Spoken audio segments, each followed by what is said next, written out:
Impressive. My own driver. I thought I was going to like this place better than Vietnam. How hot is it? I complained as we passed rows of parked planes. It's 108, with a humidity of pleasant 95%. We run from air-conditioned spot to air-conditioned spot, Wiley explained as he did a series of double-takes at me, staring far too long and then looking away when I noticed him sizing me up. I thought you guys called this place Naked Fanny, I said, an attempt to break the ice, which failed. We hate that, he scolded. Bob Hope pinned that on us when he came for Christmas last year. The name is Nakhon Phanom, but we call it NKP. I thought, so much for my good first impression idea. There, he did it again. The long look, checking me out. As we drove down the flight line, the scene seemed caught in a 1940s time warp. The Andrews sisters should have been singing in the background about the boogie-woogie bugle boy from Company B. There wasn't a modern jet aircraft in sight. The ramp was littered with propeller-driven aviation relics that belonged in someone's garage sale, not out here fighting a war. I could see A-1s, A-26s, C-123s, OV-10s, and jolly green giant helicopters. Hand-me-down, cast-off airplanes no one else wanted. I figure the Air Force sent them way out here under the title Special Operations to make people feel good about having to fly these old rattle-traps. I realized I had landed in aviation's backwater. I noticed the ramp we were driving across. No, the sensation was more like riding a boat over small waves. Wasn't even concrete. Instead, it was corrugated metal sheeting, in which dead star thistle weeds poked up through 6-inch round holes. Even the ramp was a cast-off nobody wanted. I thought, ought to be slicker than owl shit taxiing on it when it rains. Wiley pointed to a building. The sign over the door proclaimed, 606th Special Operations Squadron. Wiley said proudly, well, that's us. Beside the front door hung a 6-foot oval wood sign, emblazoned with a winged candle burning bright above a black mountainous background. The abbreviation 606 SOS wreathed across the logo's top. Our squadron patch, Wiley explained, handing me a stiff, new candlestick patch. I ripped my existing military airlift command patch off its Velcro strips and replaced it with the golden-winged candlestick. Wiley smiled, patted me on the back, and said, Welcome to the candlesticks. Now you're official. Since I knew squadron names and patches attempt to capture a unit's mission, this name and patch seemed inconsistent with transporting boxes. I made a mental note to ask Wiley about it later. As we made a right turn off the flight line, headed toward the officers' quarters, I said, I noticed the razor-sharp security fence all around the base as we flew in and the guard towers manned with automatic weapons. I thought these Thai bases were secure. Well, the place is pretty safe, he chuckled. There have been a few local skirmishes, but if you're a runner, I wouldn't recommend jogging along the perimeter fence. Oh, thanks, I answered weakly. That too long look came again. I knew it was coming. He asked, Say, did anybody ever tell you that you look like a young version of Pat Boone, the boyish-looking crooner? You know, Love Letters in the Sand, the white shoes, the clean-cut image, all that crap? Yes, I groaned. All the time.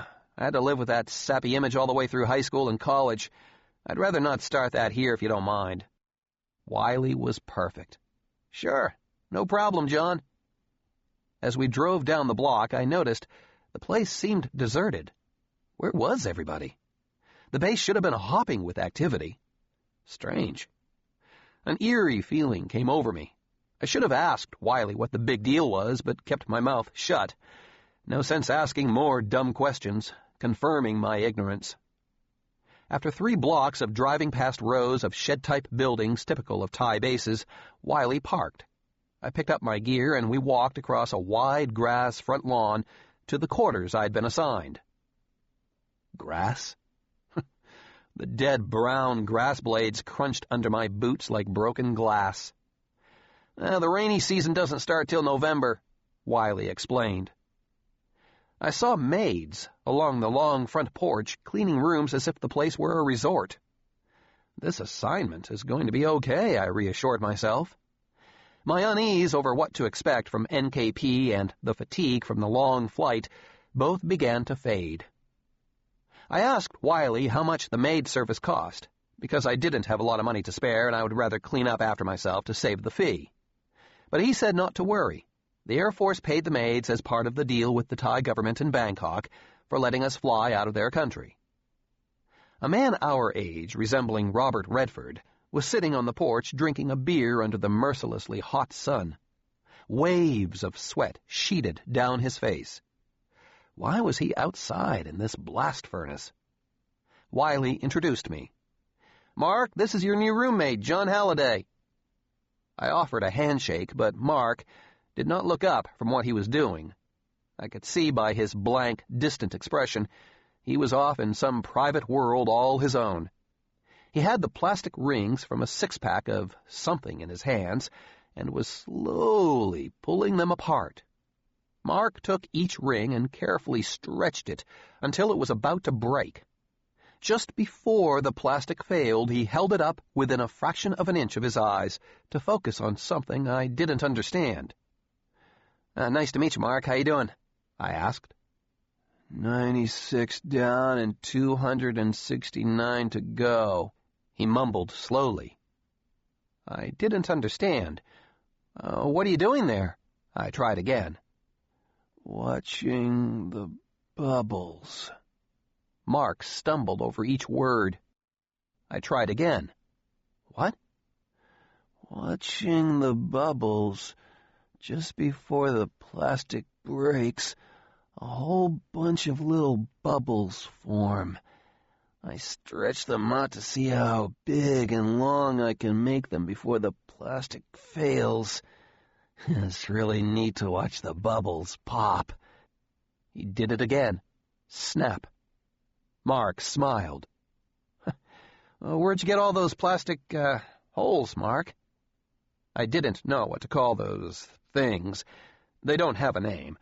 Back home, they're trash, but they seemed important to Mark. "Drank it," he said proudly. "I drank it." I stared at him, then climbed the rest of the wooden steps and walked into the room. The room was a dungeon.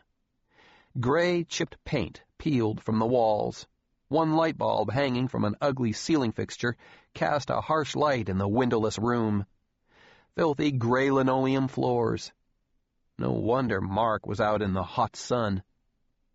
An old 1950s window air conditioner, about to jump out of its crudely cut hole in the front wall, was trying unsuccessfully to beat back the wall of heat. I was getting a sinking feeling. "The open bay shower and John's are in the middle of the building, about 7 doors down." Wiley pointed down the porch to continue the tour.